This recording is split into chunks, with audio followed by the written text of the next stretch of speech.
Hi and welcome back to another video of JPlay. I am Marcus, and as you can see today it's finally getting true. I'm playing Arkham Horror the second edition on my channel. Believe it or not. Don't expect any high level play. I haven't played this game for 2 years now at least. I really spent way more time playing The Elder Sign, playing Eldritch Horror, playing the third edition of Arkham Horror. Again, I really like this game, don't get me wrong, but it's typically much easier getting Eldritch Horror and or Arkham Horror 3rd edition to the table. That's the main reason.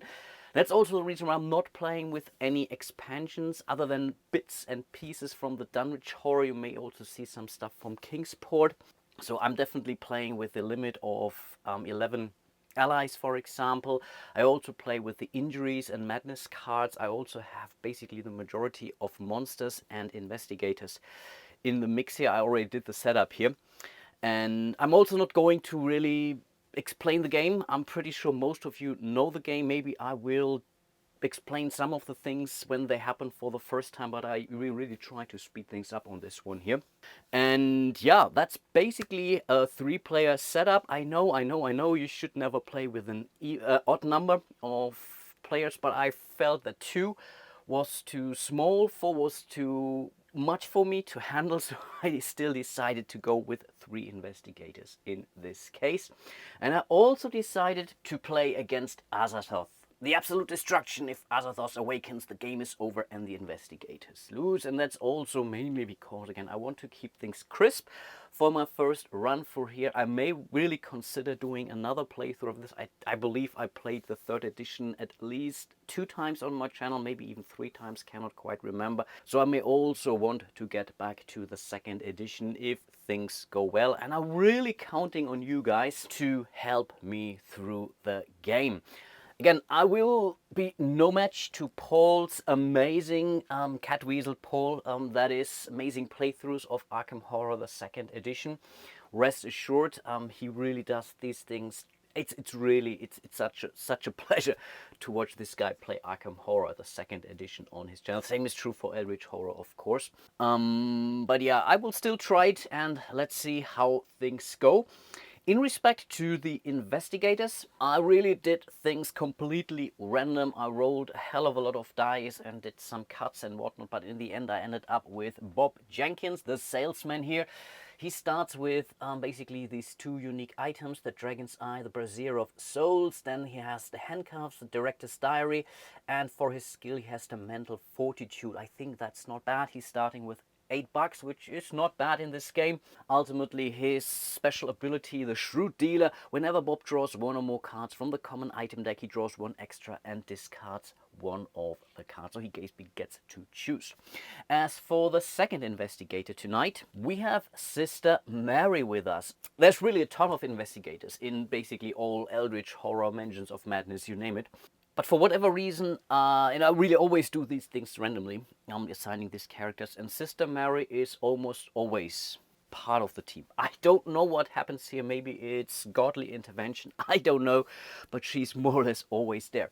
So she has her holy water, the cross. She starts with a blessing. Yes, that's definitely a good thing. Her skill is will, or an additional will, which definitely is helpful. Her 2 spells that she drew are kind of, I don't know, the Vision Quest and the Alchemical Process. And her special ability is the Guardian Angel. Sister Mary is never lost in time and space. Instead, yeah, she basically returns to Arkham Asylum. And if your stamina is 0, she returns to St. Mary's Hospital. If neither, basically she returns to South Church. I think getting lost in time and space is much more likely in Arkham Horror 2nd edition compared to Eldritch Horror, for example. But again, as I haven't really played this game for quite a while, I have no clue what I'm doing here, what will happen. And then, last but not least, we have Michael McGlenn, the gangster. And I could be wrong, but I believe he was also one of the investigators from my previous playthrough of the 3rd edition. I believe he was there. He brings his Tommy gun, he has dynamite, his skill is an endurance, I mean that's never a bad thing, and for his special or unique item here, while in Arkham, the Migo Brain Case, while in Arkham Exhaustion spelled all of your movement points for your turn to swap places with another investigator or monster in Arkham. That's pretty handy for a tank character in the end. And his special ability is the strong body. Michael reduces all stamina losses he suffers by 1 to a minimum of 0. Nice. In respect to all of these skills down here, I did some kind of more or less informed decision on where to start, so I may not go through any changes there. Depends now maybe a little bit on the mythos card we are about to draw.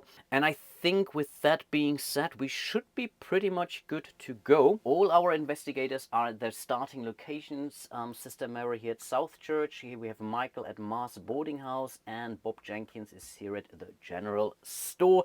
There is no real... No, there is a... No, there is a bank. Okay, maybe I would have expected him to start at the bank, but whatever. And then I think, with that being said, let's get cracking. We are starting with our first mythos cards, or like Paul used to say, the laugh and chuckle face, but it's not really a laugh and chuckle face yet, because it's basically the starting mythos card. And here we have the Strange Tremor Seas. And resolving those mythos cards is the most unintuitive thing I've ever encountered in a board game. So you basically start here, then I think you move in here, then you move in there, and then last but not least you do the topmost part of the thing. That's really something they have significantly improved with Eldritch Horror, and I really love the chit pull system of the 3rd edition anyway. But yeah, that's basically what's happened. So we will basically open a new gate, or a first gate at Independence Square. Basically all the way up here. This clue is gone, unfortunately.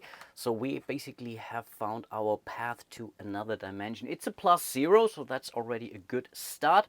But of course we also have to bring out a monster. So let's see what we get. That's a moon beast. Are you kidding me?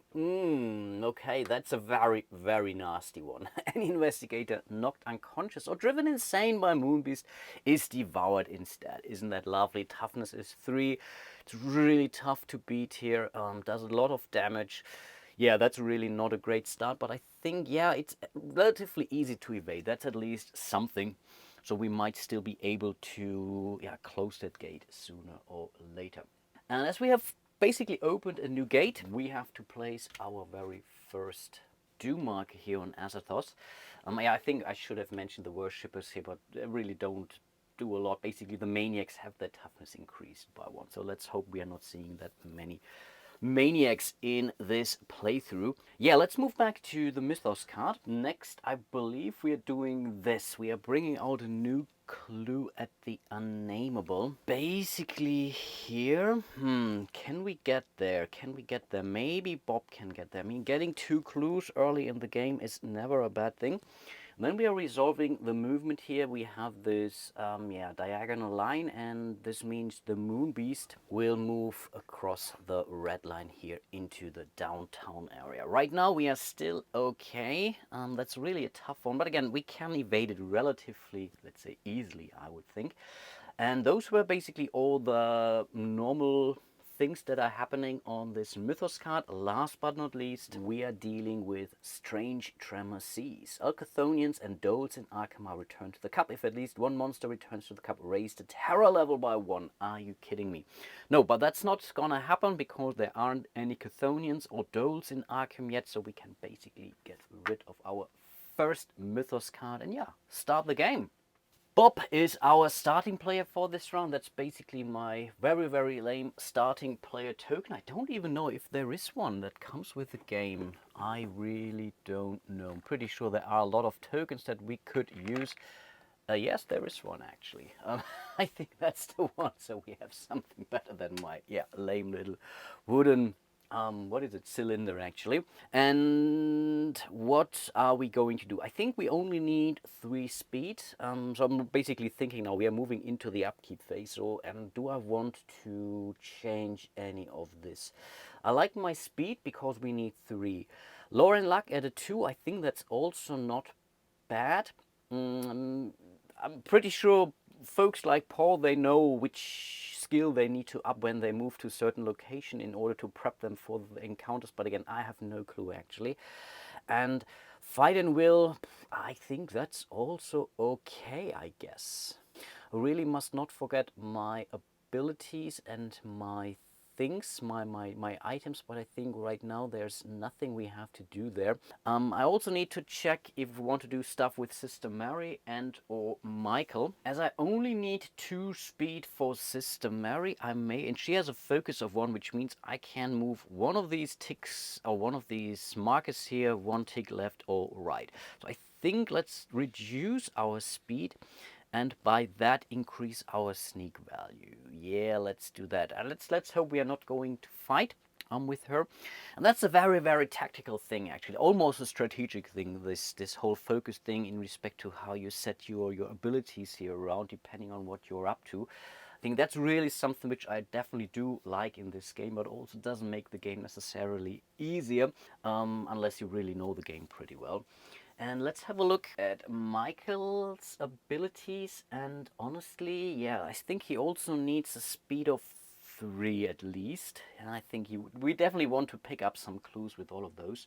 Fight and will maybe, because I'm also not expecting a fight, let's move it maybe a little bit over here to the middle, and here basically I don't really know if I should go for lore, if I should go luck. I really feel that he's more of a luck character than he is a lore character, but yeah, let's leave it at this. I also only have 1 focus with him anyway. So that was basically already the upkeep. I think they all don't have, no, I think they don't have anything on their cards that triggers during upkeep, unless other than the entrance spell here, but we haven't used it. It's not exhausted yet. And I think, yeah, we can move into the movement phase. And again, I want Bob to pick up those 2 clues at the unnameable. 1, 2, and 3. When you are here, you immediately get those. That's the main difference to Arkham Horror, the 3rd edition. You really have to resolve an encounter there in order to earn you those. In a Touch of Evil, you have to do a skill check in order to gain those, so they all play completely differently. Again, I'm really not very stable in respect to the rules here, so I will definitely mess up some things.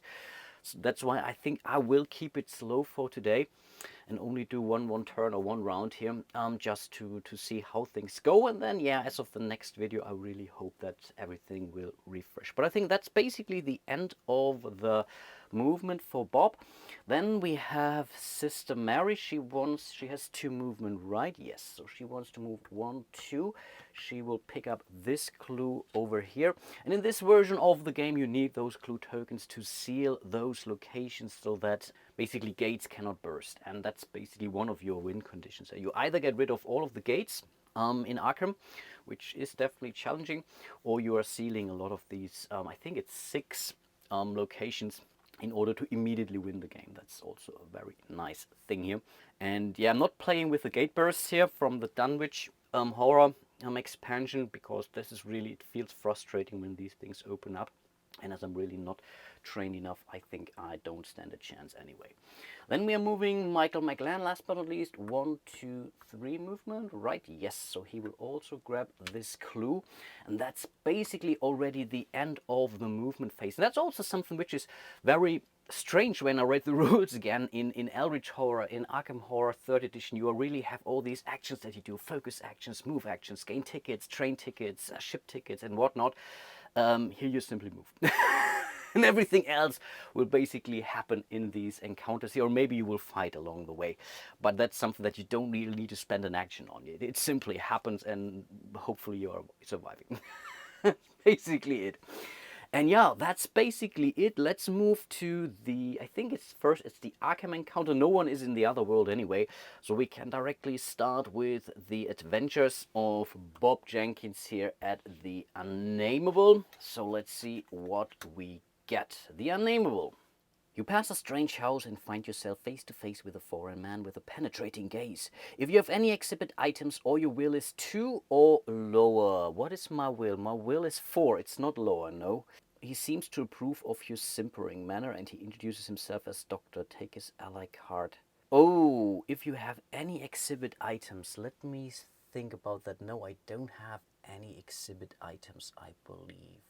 I think this is one from the, what is this one? Is it Kingsport? Dark Pharaoh? I think that's a Dark Pharaoh expansion, I believe, one of the mini expansions. Actually, or your will is 2 or lower. Yeah, unfortunately, that's not gonna happen. I don't know if Dr. Ali Kafur is in the ally deck, and we are not going to check that because my will is higher than that. That's very strange. That's very strange. The other effect would be great too. I mean, gain 2 additional clues would almost bring us to the position to seal a gate later on. You need 5 for those. But yeah, that was basically a completely useless encounter at the Enable here, but nothing bad happened. Then we're moving over to the Historical Society and Sister Mary. Let's see what she's experiencing there. You admire the artifacts donated to the Society over the years. One in particular catches your attention. As you examine it, your hair prickle. If there are 3 or fewer Elder Sign tokens on the board, draw a skill. Yeah, I think there are 3 or fewer Elder Signs on the board. Wow, draw a skill. If there are 4 or more, you are cursed. Are you kidding me? For her, it wouldn't be that bad because she is blessed, so she would only quote unquote lose her blessing. But in this case, yes, amazing. We are drawing another skill for her. And that's basically luck. How amazing is that? When you spend a clue token to add any luck check, add 1 extra ball. But yeah, +1 luck, that's amazing. Wow, that was a cool card for her. And then we are moving over to French Hill at the Silver Twilight Lodge. We have Michael McGlenn. Care to join the order? Asks Carl Sandford and several of his henchmen. If you accept, pay $3 and take a Silver Twilight membership. If you decline, pass a will -1 check or lose 3 damage. The henchman assist you to the door. Whether you pass or not, move to the street. Yeah, I think we do have the money. And I guess let's definitely spend the $3. Sounds like a cool thing. I'm pretty sure that Paul is now shouting at the screen if he watches. Don't do that, you stupid. Yeah, let's do that. And let's really hope that this is really worth it to have an encounter at the Silver Twilight Lodge. You have an encounter at the Inner Sanctum instead. Let's see about that. I'm a curious guy. Okay then we are moving into the Mythos phase. Here is our next Mythos card. Checkered Cap Trials begin. First of all, we are going to open a new gate here at the Witch House. Over here, this goes to Yugoth. Again, we have lost another clue, but that is life. We are also adding 1 more doom marker to Azathos. Okay, this is really going way too quick, but yeah, that's basically a normal thing that is happening. We will spawn a new clue at the woods, basically down here. So I think we want to move 1, 2, 3 Sister Mary there as soon as possible. Then, yeah, the dash monsters move again. Oh, I should have spawned a monster before I do anything else. Okay, that was stupid. No, we have to spawn a monster here at the Witch House, because that's really important, because monsters activate after they have been spawned in this one here. And that's a good, also comes with a dash here actually. Overwhelming 1, I have to see what it does. But wow, that's so terrible. This does 4 damage if we are not successful, and we need 3 successes in order to kill it. And I think the overwhelming, I think it means you still get damage and or horror even if you pass the test or so. I'm relatively certain that this is this. Okay, I mean that's pretty bad because they are moving now. So again, they're moving the dash monster moving on the white line. So this one, the Moonbeast, is moving to East Town, but the Gook, that's really a problem, is moving to French Hill. Basically right in front of our nose, but it's never going to move into these locations. They're always moving out of those locations, then they move from streets to streets, but I think they're never moving into the locations. But still, this Gook is now blocking that space here, and with a -2 penalty for our evade check, that's definitely something. Okay, that's a pretty brutal one. That was the movement. Then let's deal with our headline here. Arkham experiments with mass transit. All investigators in Arkham may move directly to any street location in Arkham as their entire move, ignoring all monsters between their current location and their destination. I mean, does that happen now? I mean, it's a headline. Headline are resolved right now. There's not an ongoing effect I think it's a weather effect or an environmental effect, I believe. All investigators in Arkham, yeah, we are in Arkham, may move directly to any street location in Arkham as their entire move. What do they mean with their entire move? Ignoring all monsters between their current location and their destination. I would say it happens now.